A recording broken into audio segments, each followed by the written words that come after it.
Hey guys, here's some exercises to help keep you strong in between all the classes. Enjoy.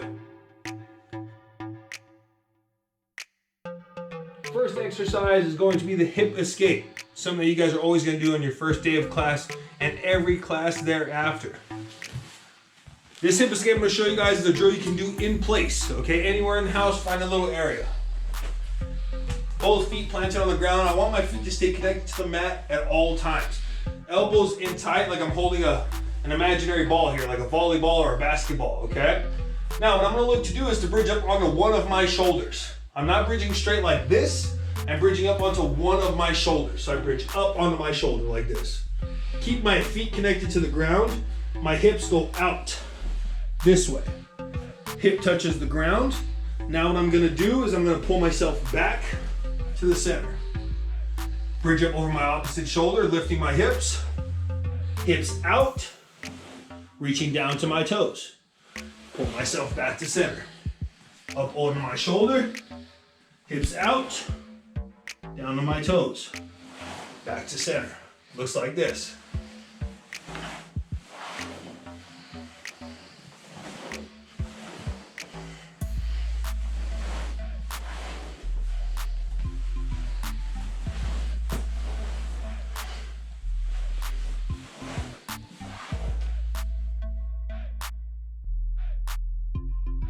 Okay guys, another important movement is a sit out, okay? A sit out is most commonly used when you're caught in a front headlock position. It's a great movement to use to escape that front headlock position. It looks like this.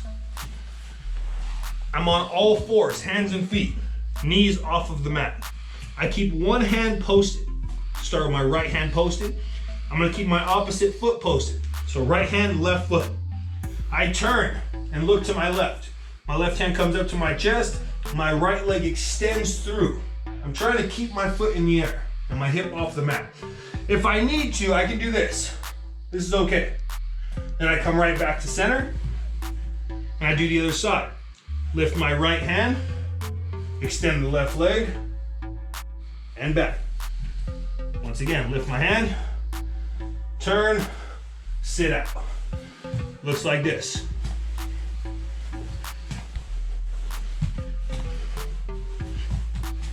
Head up.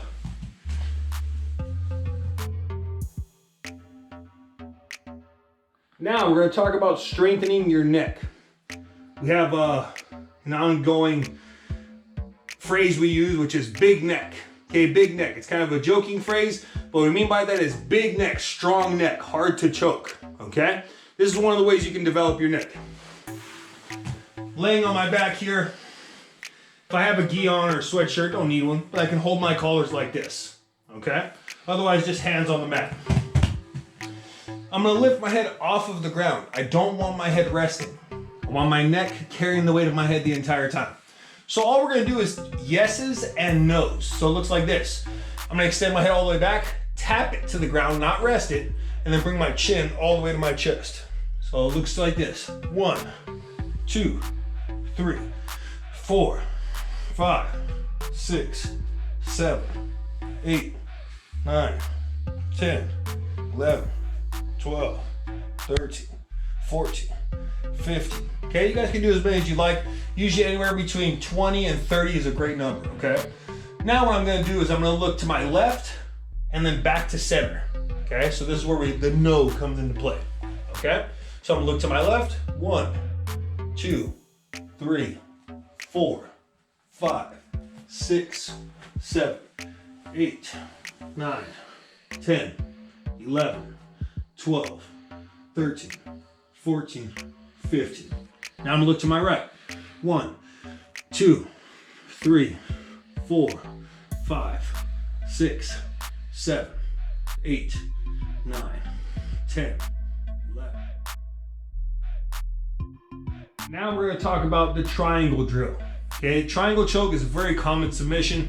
It's where we interlock our legs together in a figure 4, and it's in the shape of a triangle. Okay, so it looks like this. Hands in my collars.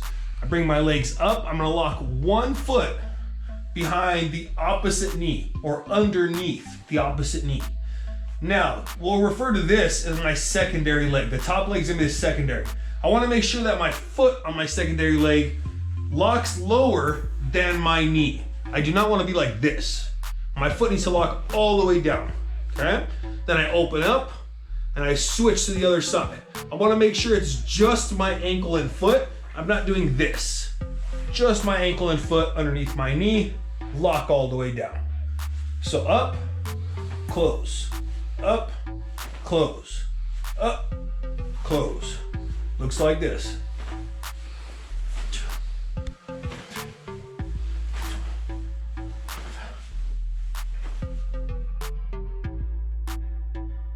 Now we're gonna do a simple but effective exercise. Again, another one that we do at the beginning of each and every single class, the air squat. Grab onto my collars, feet a little bit wider than my hips, toes pointed slightly out. I squat all the way down until my forearms touch my thigh. Okay, chest up tall, back straight, and up. I do not lock my knees. Okay, keep a slight bend in your legs to ensure that your muscles working the whole time.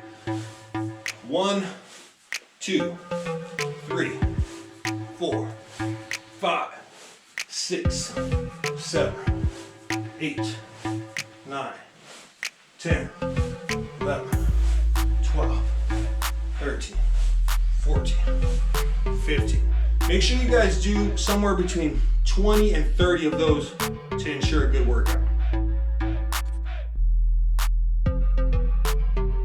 Another universally great exercise is the push-up.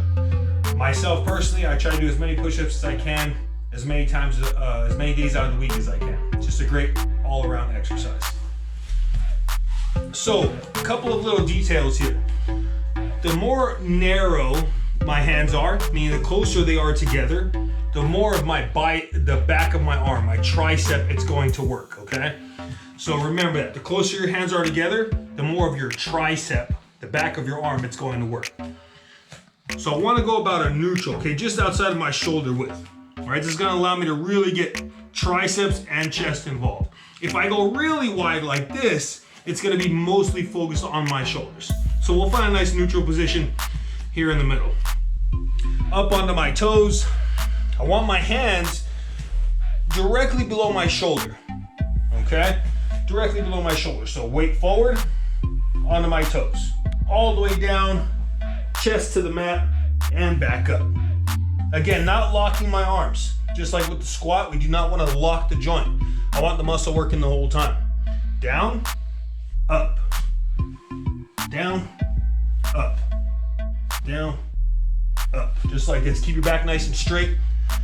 Keep your stomach tight.